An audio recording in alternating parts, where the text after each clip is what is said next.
A balance sheet is a financial statement that lists what a company owns, called assets, what it owes, called liabilities, and what's left over, called shareholders' equity. It's basically a snapshot of a company's financial situation at a certain moment in time.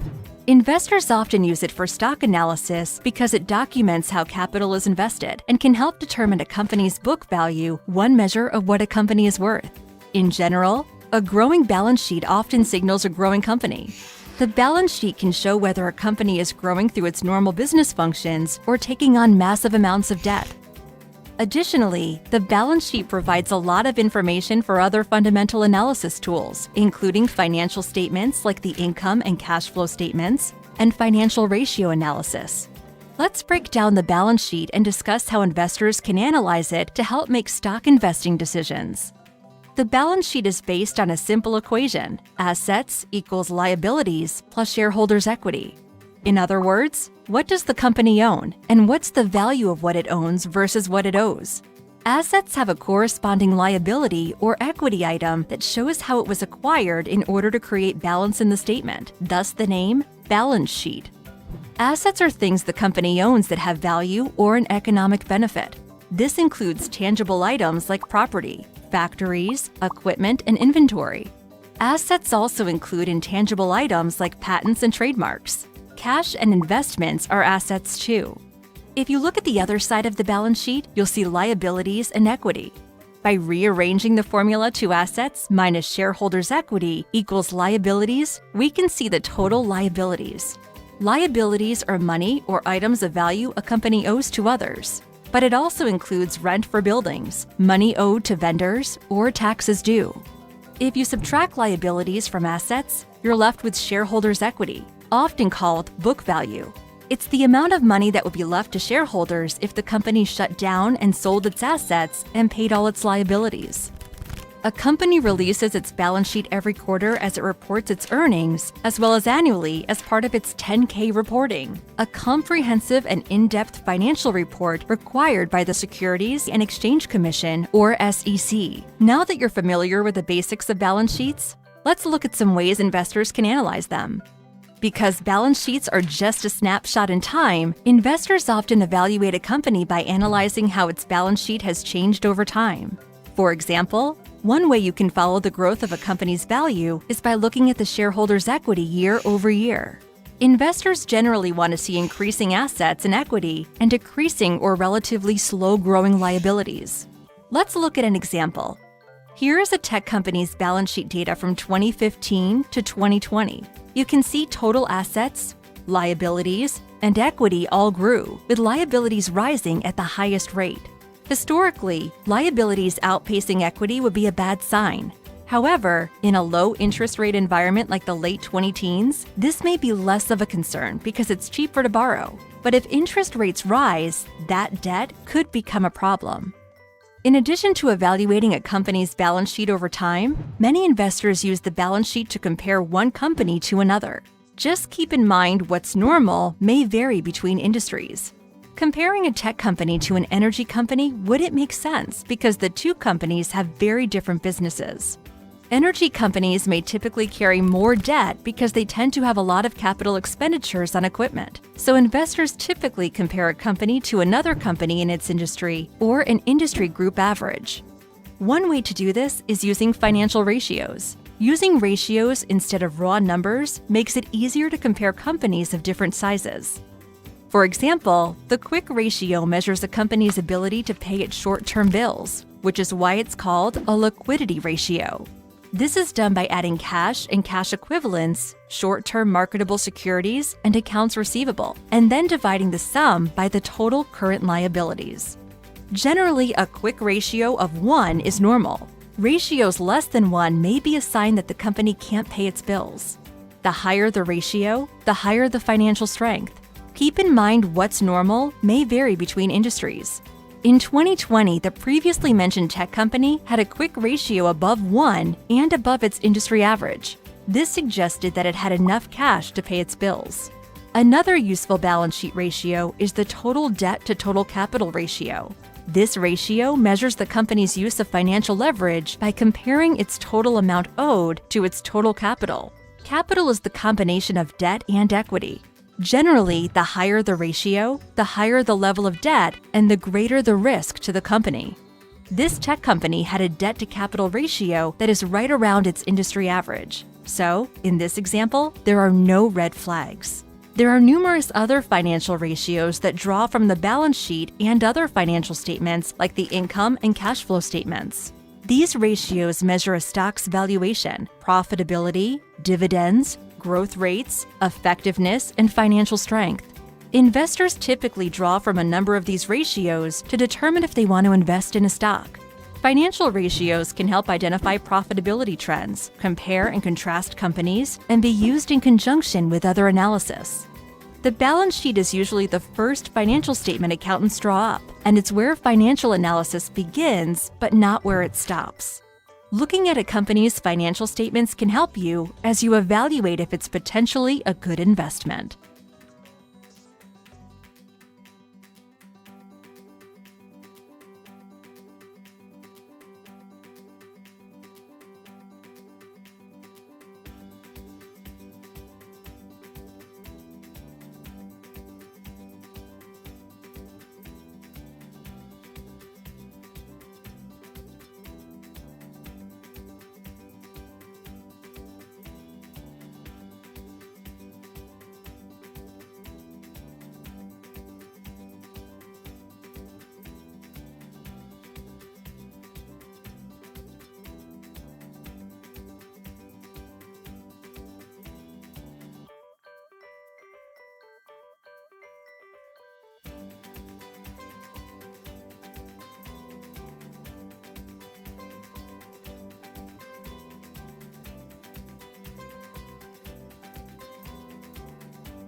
Selamat siang semuanya. Assalamualaikum warahmatullahi wabarakatuh. Perkenalkan, kami dari kelompok 9. Di sini ada saya, Wijrina Andriani, dan di sini ada teman saya, Marcella Rizky Aksami dan Nelsia Melka. Dalam pembahasan ini, kami akan membahas terkait off balance sheet risk. Selanjutnya, langsung kita mulai saja ya pembahasannya, mulai dari Nelsia dulu. Silakan. Next slide. Ya, di sini table of content kita yang pertama ada introduction, yang kedua off balance sheet activities and FI solvency, lalu return and risk of off balance sheet activities, dan schedule L of balance sheet risk, lalu ada the role of obvious activities in reducing risk, yang terakhir adalah summary. Next slide. Introduction, kita pertama perkenalan dulu. Bab ini membahas resiko yang terkait dengan off-balance sheet activities. Kegiatan OBS sendiri sering dirancang untuk mengurangi resiko melalui lindung nilai dengan sekuritas derivatif dan cara lainnya. Namun, seperti yang telah ditunjukkan oleh beberapa peristiwa, resiko OBS bisa menjadi substansial. Kebijakan peraturan telah diubah sebagai akibat dari penyalahgunaan akuntansi dan praktik tidak etis lainnya. Off-balance sheet adalah akun aset atau kewajiban yang secara efektif merupakan aset atau kewajiban perusahaan, tetapi tidak muncul di neraca keuangan perusahaan. Ini juga dikenal sebagai pembiayaan kreatif karena menciptakan keuntungan ilusif dengan menambahkan transaksi yang palsu seperti anjak piutang dan saham konsinyasi yang menggelembungkan keuntungan dan menyembunyikan kewajiban. Banyak dari transaksi ini ilegal. tapi merupakan hasil manipulasi angka dan penyembunyian kewajiban hutang. Pembiayaan off-balance sheet paling sering digunakan untuk memenuhi persyaratan keuangan. Perusahaan juga menggunakan pembiayaan off-balance sheet untuk menjaga kapasitas penjaman, menurunkan tingkat leverage mereka, atau pengelolaan risiko. Next slide.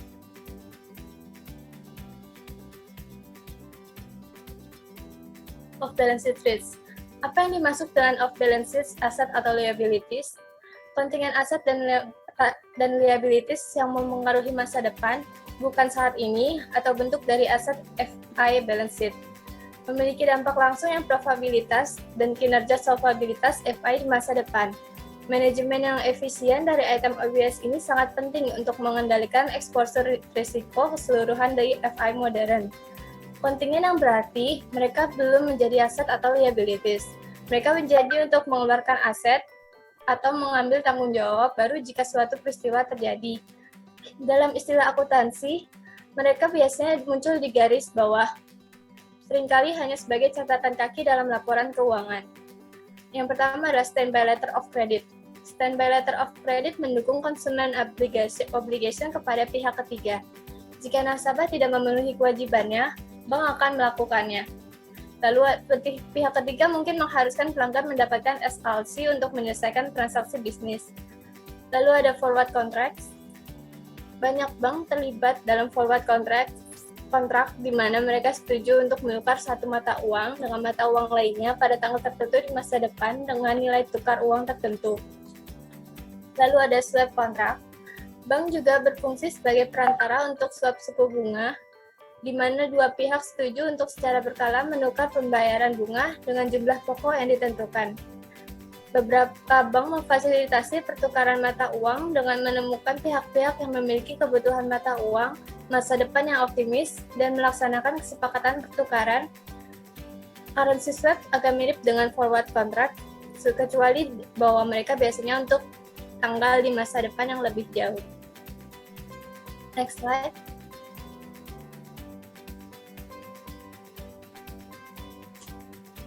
Di sini adalah materi kedua, off-balance sheet activities and FI solvency, aktivitas dan solvabilitas OBS.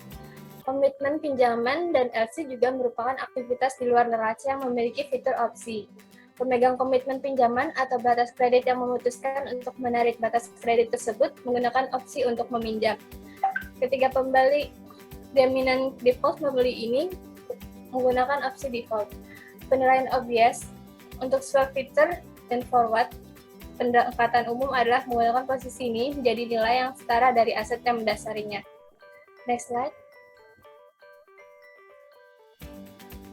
Balance sheet activities.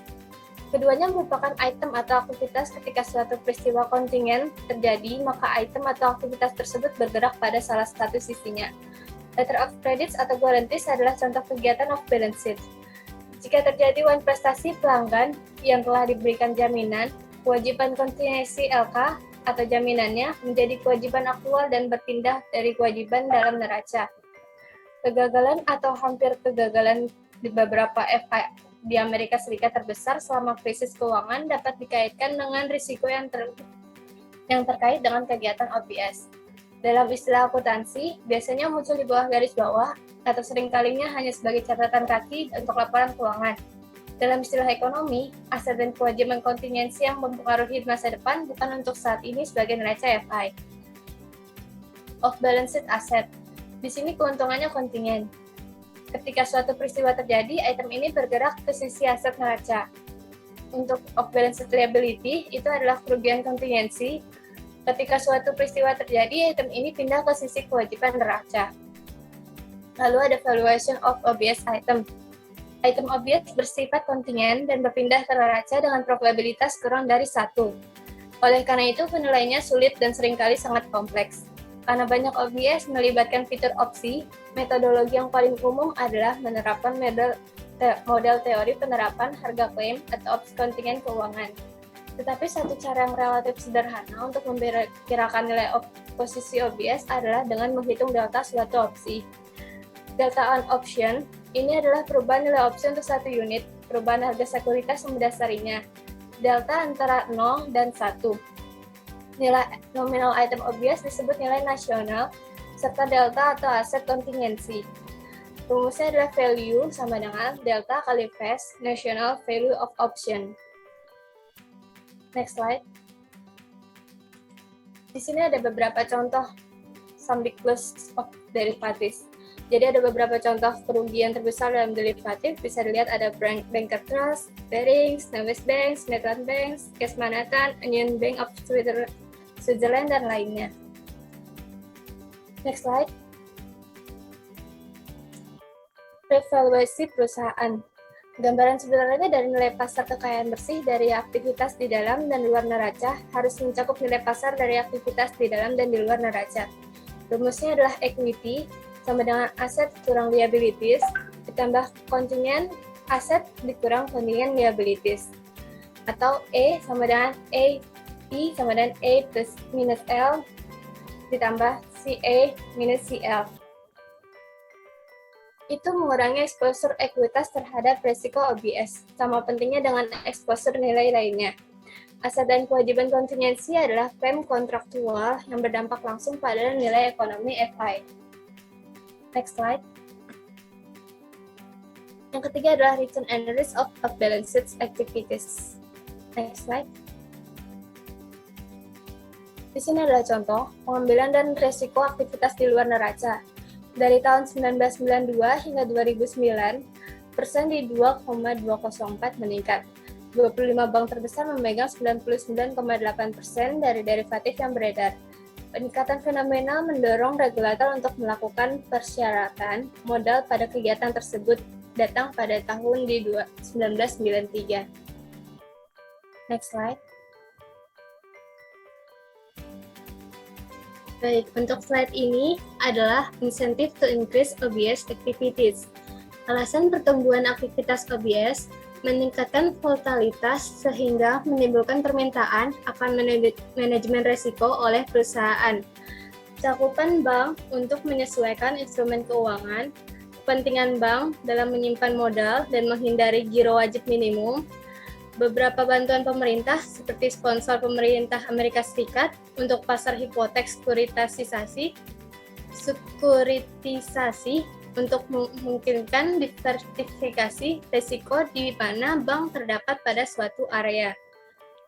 Di sini nilai posisi versus jumlah nosional. Insentif untuk meningkatkan aktivitas OBS pada tahun 1980-an, kerugian pinjaman LDC dan margin berkurang, menghasilkan insentif keuntungan. Dengan memindahkan aktivitas BS, bank berharap untuk mendapatkan lebih banyak pendapatan biaya untuk mengimbangi penurunan margin atau spread pada bisnis pinjaman tradisional mereka. Plus, mereka dapat menghindari dari banyak regulasi atau pajak, yaitu persyaratan reservasi, deposit premi asuransi, dan juga persyaratan kecukupan modal. Next slide. Lalu ada schedule L activities. Karena pertumbuhan dramatis dalam kegiatan OBS, Fed memperkenalkan skema pelacakan pada tahun 1983 yang disebut dengan Schedule L, atau ukuran nasional dan berbagai kegiatan OBS dilaporkan berdasarkan kuartalan. Sebagai bagian dari laporan panggilan triwulanan mereka, di sini tab of Schedule L OBS Activities for US Banks yang akan kami bahas, itu yang pertama adalah komitmen pinjaman atau loans commitment. Lalu ada letter of credit, di sini ada LC dan SLC. Yang ketiga ada futures, forwards, swaps, dan options. Yang keempat adalah when issued securities. Yang kelima, loan holds, atau bias hanya jika dijual tanpa pinjaman. Next slide.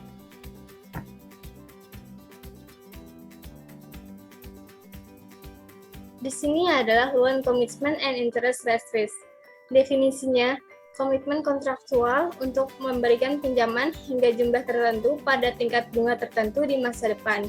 Sebagian besar pinjaman untuk bisnis dan konsumen disusun sebagai jalur kredit, di mana peminjam dapat memutuskan kapan saja selama masa pinjaman untuk meminjam.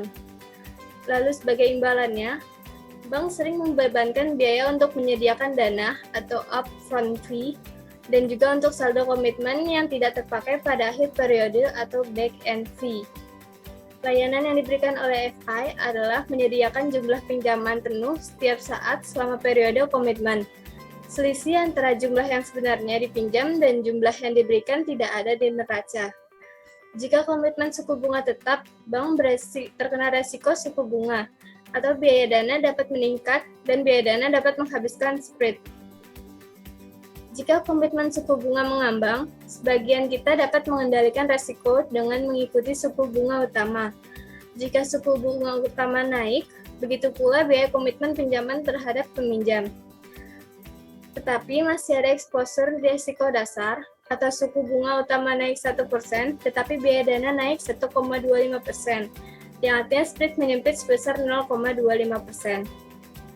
Risiko datang dari demikian rupa, sehingga jika suku bunga prima dan biaya komitmen, suku bunga naik dalam persentase yang berbeda. Lalu ada take down risk. Di sini peminjam dapat mengambil seluruh penjatahan atau sebagian kecil kapan saja selama periode komitmen. Oleh karena itu, terdapat ketidakpastian mengenai jumlah yang harus dibayarkan FI atas komitmen tersebut pada waktu tertentu. Biaya back-end dimaksudkan untuk mengurangi resiko ini. Sebagai contoh, pada Februari tahun 2022, Taiko International menarik sekitar 14,4 billion dolar jalur kredit dari bank setelah ditutup dari pasar kertas komersial sementara terbungkus dalam skandal akuntansi. Di sini ketidakpastian waktu take down risk membuat bank menghadapi resiko. Bank tidak pernah bisa memastikan kapan dalam periode komitmen peminjaman akan meminta uang tunai penuh. Ini mengarah pada resiko likuiditas. Biaya back-end dimaksudkan untuk mengurangi resiko ini. Next slide. Lalu selanjutnya credit risk. FI akan menyertakan klausul perubahan kondisi material yang merugikan yang memungkinkannya untuk membatalkan atau mengganti komitmen, tetapi ini biasanya merupakan pilihan terakhir karena biaya hukum dan lain-lain. Peringkat kredit peminjam dapat memperburuk selama masa komitmen. Jika peminjam dinilai sebagai resiko kredit A3, membayar bunga kurang, tapi misalkan selama periode komitmen 1 tahun ini perusahaan mengalami kesulitan dan peringkat sekarang adalah B3, ini masih disetel ke level A2. FI akan menyertakan klausul perubahan kondisi material yang merugikan yang memungkinkannya untuk membatalkan atau mengganti komitmen, tetapi ini biasanya merupakan pilihan terakhir karena biaya hukum dan lain-lain. Aggregate funding risk. Ketika pasokan kredit terbatas dalam krisis, perusahaan cenderung menghapus komitmen pinjaman mereka secara bersamaan, yang dapat sangat membebani neraca bank. Selama krisis kredit, bank mungkin merasa sulit untuk memenuhi semua komitmen, atau di mana permintaan jauh lebih tinggi daripada penawaran karena pinjaman spot kepada peminjam dibatasi. Dalam kondisi kredit yang sulit, efek penghapusan komitmen agregat ini dapat meningkatkan biaya dana di atas tingkat normal. Sementara banyak FI berebut dana untuk memenuhi komitmen mereka kepada pelanggan. Bank mungkin perlu menyesuaikan profil risiko mereka di neraca untuk menghindari penurunan komitmen pinjaman di masa mendatang. Dari keempat risiko tersebut, apakah yang aktivitas tersebut meningkatkan exposure kepahilitan FI yang melakukan aktivitas tersebut? Jawabannya di sini adalah iya. Tetapi, studi empiris menunjukkan bahwa bank lebih aman memiliki kecenderungan yang lebih besar untuk membuat komitmen pinjaman. Berikut ringkasan loan commitment risk. Dari interest rate risk atau risiko suku bunga, yang pertama adalah tingkat bunga tetap atau biaya pendanaan dapat meningkatkan atau menurunkan margin bank. Lalu tingkat mengambang. Risiko dasar, tingkat referensi komitmen pinjaman mungkin tidak mencerminkan biaya pendanaan perusahaan atau tarif kertas komersial. Lalu ada take down risk atau risiko penghapusan. Perusahaan dapat mengambil sebagian kecil dari pinjaman kapan saja. Lalu ada agregat take down risk. Risiko penghapusan di bawah kondisi kredit yang ketat, banyak perusahaan kemungkinan akan secara bersamaan menghapus perjanjian pinjaman. Yang terakhir adalah credit risk atau risiko kredit. Kualitas kredit suatu perusahaan dapat memburuk setelah komitmen pinjaman ditandatangani, palsu, perubahan kondisi material yang merugikan. Next. Selanjutnya akan dilanjutkan oleh rekan saya, Marcella. Kemudian yang keempat ada commercial letter of credit dan standby letter of credit. Dalam menjual surat kredit komersial atau letter of credit dan surat kredit siaga atau SLC untuk biaya, LK menambah kewajiban kontingensi mereka di masa depan, baik LC maupun SLC pada dasarnya adalah jaminan yang dijual oleh letter of credit untuk menjamin kinerja pembeli, jaminan seperti korporasi. Dalam istilah ekonomi, FI yang menjual LC dan SLC adalah menjual asuransi terhadap frekuensi atau tingkat keparahan dari beberapa kejadian tertentu di masa depan. Lebih lanjut, serupa dengan berbagai lini asuransi yang dijual oleh perusahaan seperti properti korban, kontrak LC dan SLC berbeda dalam hal tingkat keparahan dan frekuensi eksposur risiko mereka. Selanjutnya, kami melihat eksposur risiko letter of credit dari terlibat dalam aktivitas di luar neraca LC dan SLC. Di sini ada commercial letter of credit atau jaminan kontingensi yang dijual oleh letter of credit untuk menjamin kinerja perdagangan atau komersial pembeli jaminan. Kemudian ada standby letter of credit atau jaminan yang diterbitkan untuk menutupi kontingensi yang berpotensi lebih parah dan kurang dapat diprediksi daripada kontingensi yang tercakup dalam letter of credit terkait perdagangan atau komersial. Di sini ada contohnya, surat kredit komersial itu banyak digunakan dalam perdagangan domestik dan internasional. Misalnya mereka memudahkan pengiriman biji-bijian antara petani di Iowa dan pembeli di New Orleans, atau pengiriman barang antara importir Amerika Serikat dan eksportir asing. Peran FI adalah untuk memberikan jaminan formal bahwa pembayaran untuk barang yang dikirim atau dijual akan datang terlepas dari apakah pembeli barang gagal membayar. Di sini menunjukkan contoh letter of credit yang sangat sederhana. Pada gambar di sini dapat dilihat transaksi internasional antara importir Amerika Serikat dan eksportir Jerman. Misalkan importir US mengirim pesanan mesin senilai $10 juta ke eksportir Jerman, seperti yang ditunjukkan oleh panah 1. Namun eksportir Jerman mungkin enggan mengirim barang tanpa jaminan atau jaminan pembayaran setelah barang dikirim. Importir US mungkin berjanji untuk membayar barang dalam 90 hari, tetapi eksportir Jerman mungkin merasa tidak aman karena hanya mengetahui sedikit tentang kelayakan kredit importir US atau karena importir US memiliki peringkat kredit yang rendah, katakanlah B atau BB. Untuk membujuk eksportir Jerman agar mengirimkan barang, importir US mungkin harus beralih ke FI US yang besar yang telah mengembangkan hubungan pelanggan jangka panjang dengannya. Dalam perannya sebagai pemberi pinjaman dan pemantau, FI US dapat menilai kelayakan kredit importer US dengan lebih baik. FI US dapat mengeluarkan jaminan pembayaran kontingensi yaitu LC kepada eksportir Jerman atas nama importir dengan imbalan biaya LC yang dibayarkan oleh importir AS.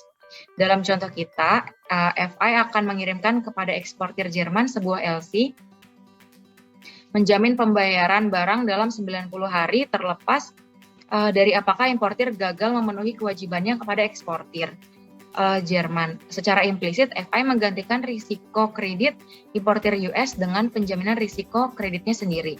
Agar substitusi ini bekerja secara efektif dalam menjamin pembayaran, FI harus memiliki reputasi kredit yang lebih tinggi atau reputasi kualitas kredit yang lebih baik daripada importir US. Setelah FI menerbitkan letter of credit dan mengirimkannya ke eksportir Jerman, eksportir mengirimkan barang ke importir US, seperti yang ditunjukkan oleh panah. Kemungkinannya sangat tinggi bahwa dalam waktu 90 hari, importir US akan membayar eksportir Jerman untuk barang yang dikirimkan dan FI menyimpan biaya LC sebagai keuntungan. Biayanya mungkin 10 basis poin dari nilai nominal letter of credit atau $10.000 dalam contoh ini. Kemudian ada risk associate letter of credit.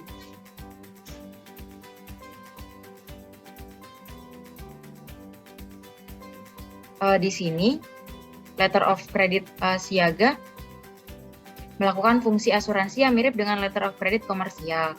Namun, struktur dan jenis risiko yang ditanggung berbeda. FI dapat menerbitkan standby letter of credit untuk mencakup kontingensi yang berpotensi lebih parah, kurang dapat diprediksi atau sering dan tidak harus terkait dengan perdagangan. Kontingensi ini termasuk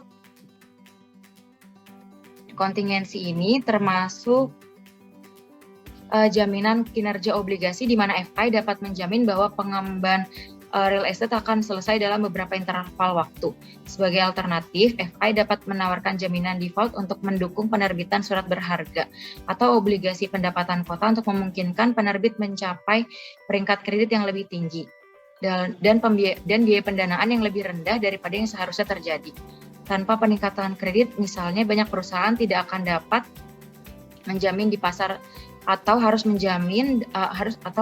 meminjam dengan biaya pendanaan yang lebih tinggi. Kemudian, risiko bagi FI dalam menjual letter of credit adalah bahwa pembeli letter of credit mungkin gagal untuk melakukan seperti yang dijanjikan berdasarkan kewajiban kontrak.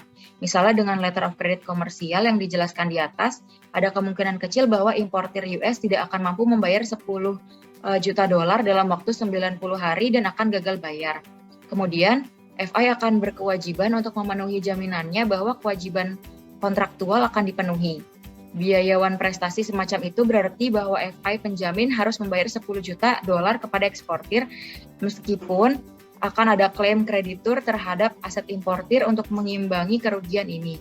Demikian juga untuk SLC, ada kemungkinan kecil bahwa penerbit tidak akan mampu membayar pemegang kontraknya 100 juta dolar seperti yang dijanjikan pada saat jatuh tempo.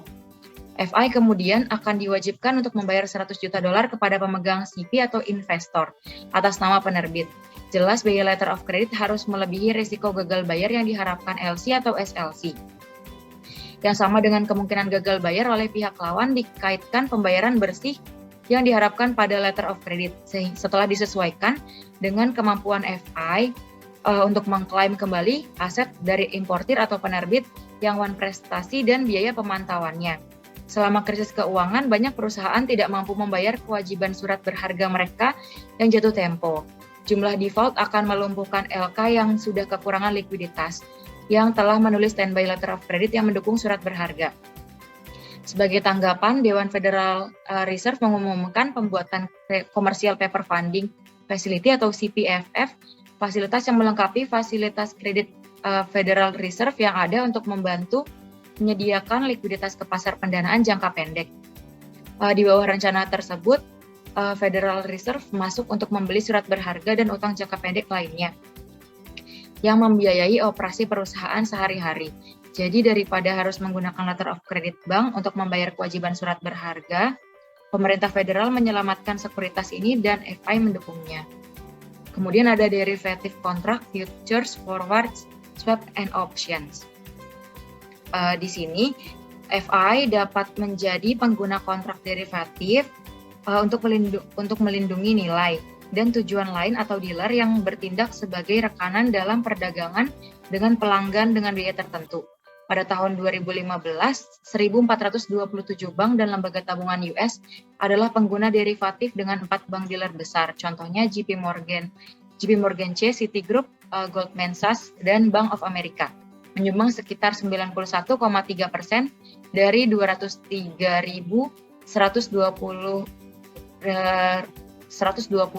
juta dolar miliar derivatif yang dimiliki dan dilaporkan dalam tabel. Pada kuartal pertama pada tahun 2015, LK ini memperoleh pendapatan perdagangan lebih dari 7,7 dolar miliar dari portofolio derivatif mereka. Namun seperti yang disorot, risiko sekuritas ini dapat menyebabkan kerugian besar dan bahkan kegagalan perusahaan. Risiko kredit kontingensi kemungkinan akan muncul ketika LK memperluas posisi mereka dalam kontrak berjangka, swap, dan opsi. Risiko ini berkaitan dengan fakta bahwa pihak lawan dari salah satu kontrak ini mungkin gagal membayar kewajiban pembayaran, meninggalkan FI tanpa lindungan nilai, dan harus mengganti kontrak pada tingkat suku bunga, harga, atau nilai tukar saat ini. Selanjutnya, default seperti itu kemungkinan besar terjadi ketika pihak lawan mengalami kerugian besar pada kontrak, dan FI mendapatkan uang dari kontrak tersebut. Jenis risiko default ini jauh lebih serius untuk kontrak forward dan swap daripada kontrak berjangka. Hal ini terjadi karena kontrak forward adalah kontrak tidak standar yang dibuat secara bilateral oleh pihak yang bernegosiasi seperti 2LK, dan semua arus kas harus dibayar pada satu waktu atau pada saat jatuh tempo. Oleh karena itu, perjanjian tersebut pada dasarnya adalah pengaturan over the counter atau OTC tanpa jaminan eksternal jika salah satu atau pihak lain gagal memenuhi kontrak. Misalnya penjual kontrak mungkin default pada kontrak valuta asing forward yang menjanjikan untuk mengirimkan 10 juta dolar dalam waktu 3 bulan dengan nilai tukar sebesar 1,40 dolar hingga 1 euro jika biaya untuk membeli 1 euro untuk pengiriman adalah 1,60 dolar ketika kontrak forward jatuh tempo. Sebaliknya, kontrak berjangka adalah kontrak standar yang dijamin oleh bursa terorganisir seperti New York Future Exchange, bagian dari ICE Future US, sebelumnya New York Board of Trading. Kontrak berjangka seperti ini adalah komitmen untuk menyerahkan valuta asing atau beberapa aset lainnya pada suatu tanggal di masa mendatang. Jika pihak lawan gagal dalam kontrak berjangka, pertukaran mengasumsikan posisi pihak yang gagal bayar dan kewajiban pembayaran. Jadi kecuali keruntuhan pasar keuangan yang sistematis mengancam pertukaran itu sendiri. Kontrak berjangka dikurangi dengan penandaan harian ke pasar kontrak. Ini mencegah akumulasi kerugian dan keuntungan yang terjadi dengan kontrak forward. Kemudian, swap adalah perjanjian antara dua pihak atau disebut counterparties untuk menukar arus kas periodik tertentu di masa depan berdasarkan instrumen atau harga yang mendasarinya. Misalnya tingkat bunga atau mengambang pada obligasi atau wesel. Mirip dengan opsi, swap adalah OTC instrumen yang biasanya rentan terhadap risiko pihak lawan. Jika suku bunga atau nilai tukar masa asing bergerak banyak, satu pihak dapat menghadapi eksposur kerugian yang cukup besar di masa depan, menciptakan insentif untuk gagal bayar. Pasar derivatif kredit telah tumbuh secara eksponensial selama beberapa tahun terakhir. Munculnya derivatif baru ini penting karena lebih banyak LK yang gagal sebagai akibat dari eksposur risiko kredit daripada eksposur risiko suku bunga atau FX. Derivatif kredit memungkinkan LK melakukan lindung nilai atau atas risiko kredit mereka. Mereka dapat digunakan untuk melindungi risiko kredit pada pinjaman individu atau obligasi atau portofolio pinjaman dan obligasi. Misalnya, jika peminjam mengajukan pilot, FI dapat menggunakan haknya untuk menukar pinjamannya dengan penjual derivatif kredit dengan nominal, sehingga melindungi FI dari kerugian dalam jumlah nasional. Sebagai imbalannya, FI membayar penjual biaya di muka serta pembayaran berkala untuk mempertahankan perlindungan derivatif. Kemudian banyak lembaga keuangan yang memegang derivatif kredit dalam jumlah besar, menahan mereka dalam apa yang dikenal sebagai kendaraan tujuan khusus atau SPV, atau kendaraan investasi khusus atau SIV, juga dikenal sebagai bank bayangan. SIV dan SPV ini sepenuhnya SPV dan SIV ini terkait erat, namun berbeda dalam tingkat penting ketidaksesuaian jatuh tempo kewajiban mereka. Yang pertama itu surat berharga jangka pendek dan aset atau pinjaman jangka panjang. Sebaliknya, SPV umumnya mencocokkan jatuh tempo kewajiban mereka atau obligasi dengan aset mereka. Asetnya itu bisa dalam bentuk hipotek pinjaman jangka panjang. SPV membeli aset atau pinjaman baru dari bank asal dengan uang tunai yang dihasilkan dari penjualan sekuritas beragun aset. SPV menjual sekuritas beragun aset yang baru dibuat atau derivatif kredit kepada investor seperti perusahaan asuransi operasi terstruktur yang berinvestasi dalam aset yang dirancang untuk menghasilkan pengembalian yang lebih tinggi daripada biaya dana SIV. Daripada menjual sekuritas beragun aset secara langsung kepada investor untuk mendapatkan uang tunai seperti halnya SPV, SIV ini menjual obligasi atau surat berharga kepada investor untuk mengumpulkan uang tunai untuk membeli aset bank. SIV kemudian menyimpan pinjaman yang dibeli dari bank di neraca sendiri sampai jatuh tempo. Aset pinjaman yang dimiliki oleh SIV ini mengembalikan instrumen utang yang diterbitkan oleh SIV kepada investor. SIV kemudian membayar tingkat bunga yang lebih rendah atas utang jangka pendek yang diterbitkannya yang diperolehnya dari hipotek dan aset jangka panjang lainnya yang diinvestasikannya. Namun pendanaan jangka pendek SIV ini harus digulirkan cukup sering kali untuk melanjutkan pembayaran SIV. Kemudian ada credit risk with concern derivative security. Di sini secara umum risiko gagal bayar atau kredit pada kontrak OTC meningkat atau seiring dengan waktu jatuh tempo kontrak dan fluktuasi harga dasar, suku bunga atau nilai tukar. Sebagian besar bukti empiris menunjukkan bahwa kontrak derivatif umumnya mengurangi risiko FI atau meninggalkan itu tidak terpengaruh. Namun krisis keuangan dengan jelas menggambarkan besarnya risiko yang dapat dikenakan derivatif pada LK dan bahkan sistem keuangan dunia. Itu risiko kreditnya terjadi karena potensi pihak lawan untuk gagal membayar kewajiban pembayarannya berdasarkan kontrak derivatif. Situasi yang mengharuskan FI untuk mengganti kontrak pada harga pasar saat ini dan menilai berpotensi rugi. Risiko ini paling umum dalam OTC daripada kontrak derivatif yang diperdagangkan di bursa. Misalnya kewajiban hutang yang dijaminkan CDO atau CMO.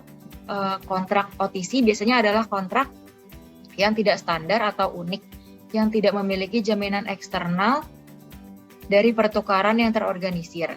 Default pada kontrak ini biasanya terjadi ketika FI memperoleh keuntungan dan pihak lawan mengalami kerugian, yaitu ketika kontrak melakukan lindung nilai risiko persis seperti yang diharapkan FI. Dengan demikian, risiko default yang lebih tinggi ketika volatilitas aset dasar lebih tinggi. Terjadi ini pada akhir tahun 2000-an. Kenakalan hipotek terutama subprime mortgage melonjak pada kuartal terakhir tahun 2006. Sehingga pada tahun 2006 hingga 2008 ini peminjam hipotek gagal membayar hipotek mereka. Lembaga keuangan yang mengadakan hipotek dan derivatif kredit ini dalam bentuk sekuritas berbasis hipotek mulai mengumumkan kerugian besar pada mereka.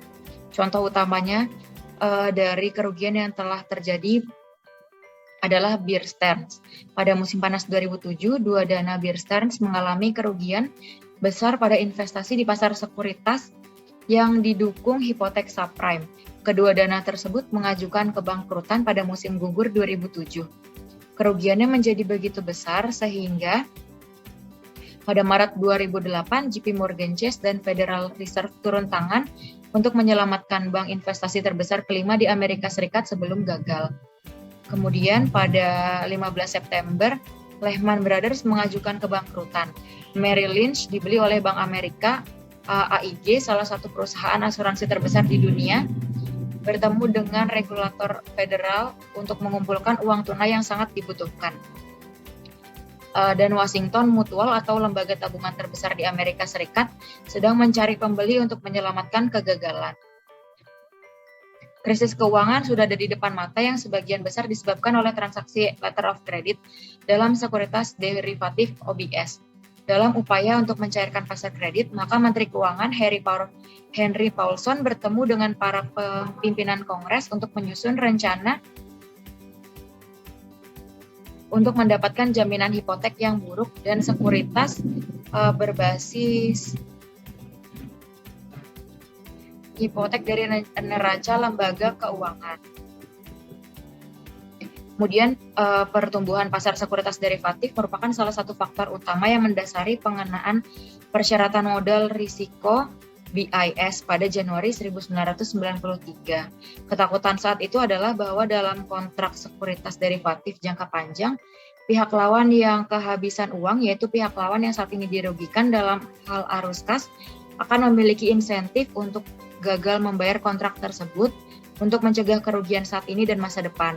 Akibatnya, BIS memberlakukan rasio modal yang diperlukan untuk lembaga penyimpan terhadap kepemilikan mereka atas sekuritas derivatif. Sebagaimana dibahas di atas, persyaratan modal ini tidak cukup untuk menjamin solvabilitas beberapa LK terhadap kerugian ekstrem yang dialami selama krisis keuangan. Selanjutnya akan dibahas oleh teman saya, Rini.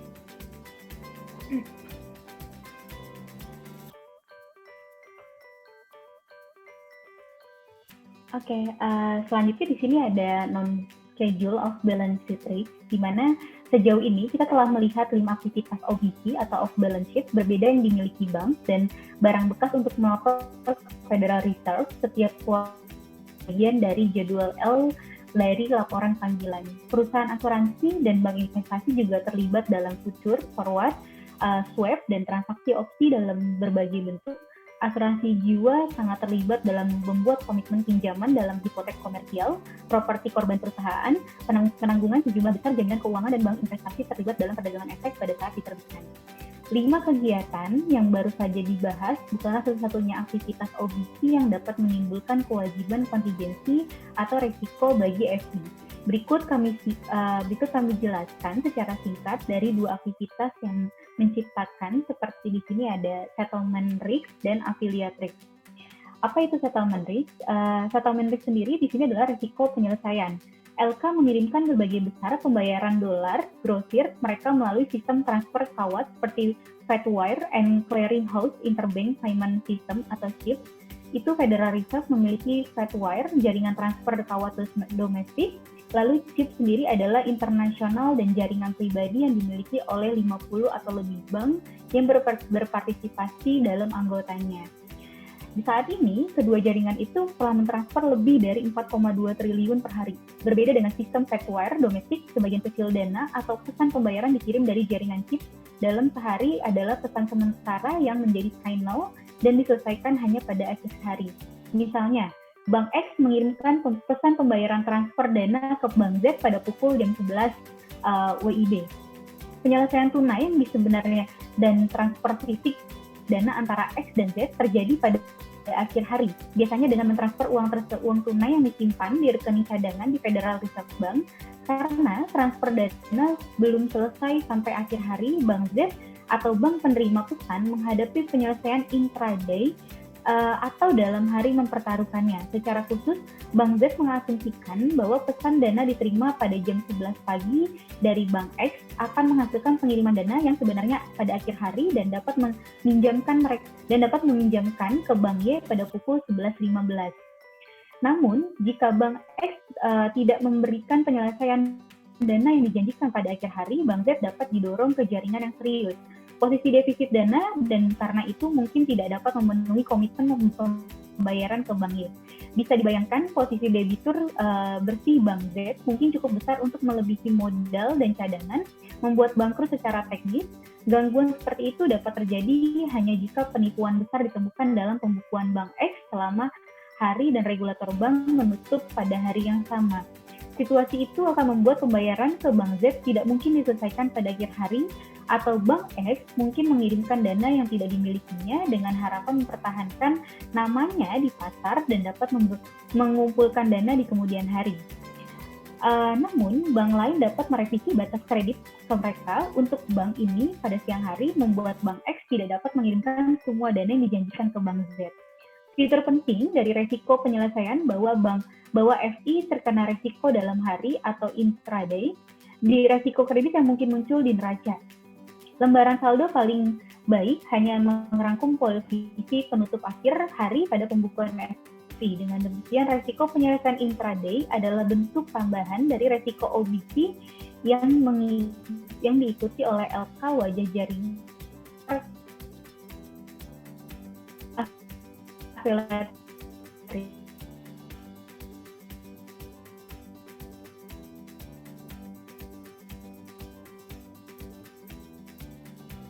So, Citigroup adalah perusahaan bank OBHC yang memiliki semua saham Citibank. Citigroup terlibat dalam aktivitas non-bank tertentu yang diizinkan seperti pemrosesan data melalui afiliasi yang direkapitulasi secara terpisah atau perusahaan yang dimilikinya. Demikian pula, sejumlah perusahaan induk lainnya adalah multi-bank holding company yang memiliki saham di sejumlah bank yang berbeda.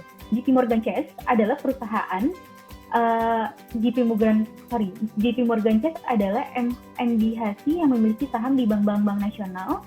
Struktur organisasi untuk kedua holding ini perusahaan disajikan pada gambar 16.4 secara umum dalam konteks OHBC, bank dan afiliasi non-bank terpisah perusahaan bank 1 dan bank 2 dalam konteks MBHC. Di sini bisa dilihat dari diagram yang paling bawah, di sini ada dua diagram. Di sini menjelaskan bahwa kegagalan afiliasi bank dan atau bank 2 seharusnya tidak berpengaruh pada sumber keuangan bank di OHBC atau bank 1 di MBHC. Ini adalah esensi dari prinsip keterpisahan perusahaan yang mendasari badan hukum korporasi kewajiban terbatas di Amerika Serikat. Pada kenyataannya, kegagalan perusahaan terafiliasi bank membebankan resiko afiliasi pada bank lain dalam struktur perusahaan induk di sejumlah cara, yaitu yang pertama, di sini ada kreditor dari afiliasi yang gagal dapat mengklaim sumber daya bank yang masih hidup dengan alasan bahwa secara operasional atas nama dalam kegiatan bank tidak benar-benar terpisah perusahaan dan afiliasi yang gagal atau argumen estoppel. Ini membuat berdasarkan hukum didasarkan pada gagasan bahwa pelanggan dari institusi yang relatif tidak canggih dalam urusan keuangan mereka. Mereka mungkin tidak dapat membedakan antara perusahaan yang gagal dan afiliasinya yang bertahan karena kesamaan nama atau sejenis alasan. Lalu yang kedua, di sini ada regulator telah mencoba untuk menegakkan sumber doktrin kekuatan di beberapa tahun terakhir untuk kegagalan MBHC besar.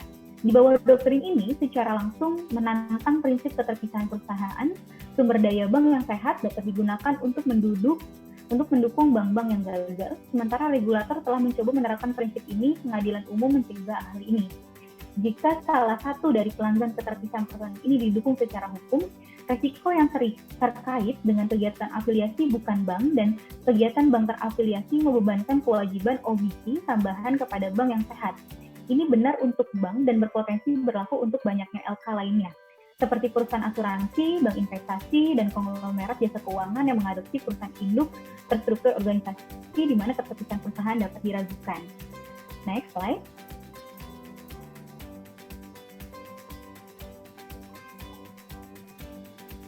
Oke, selanjutnya di sini ada the role of OBS activities in reducing risk, di mana ini adalah peran kegiatan dari off balance sheet dalam mengurangi resiko. Bab ini telah menekankan bahwa kegiatan OBS dapat menambah risiko LK kegiatan. Memang, sebagian besar aset dan kewajiban kontingensi memiliki berbagai karakteristik yang dapat menonjolkan exposure resiko default dan atau suku bunga dari FI itu sendiri. Walaupun demikian, LK menggunakan beberapa instrumen OBS, terutama forward, future, opsi, dan swap untuk mengurangi atau mengelola risiko suku bunga, risiko nilai tukar mata uang asing, dan risiko kredit exposure dengan cara yang lebih unggul dari apa yang akan ada jika mereka tidak ada. Saat digunakan untuk melakukan lindung nilai atas suku bunga, nilai tukar mata uang asing, dan risiko kredit, instrumen benar-benar dapat bekerja untuk mengurangi risiko kebangkrutan LK secara keseluruhan. Meskipun kita tidak sepenuhnya menggambarkan peran instrumen ini sebagai kendaraan lindung nilai dalam mengurangi exposure kebangkrutan FI hingga bab 22, 23, dan 24. Sekarang, kita dapat menggali bahaya yang melekat dalam pengaturan berlebihan dari aktivitas dan instrumen dari off-balance sheet itu sendiri. Misalnya, resiko bahwa pihak lawan mungkin gagal bayar pada forward foreign resiko, kontrak pertukaran itulah sangat kecil.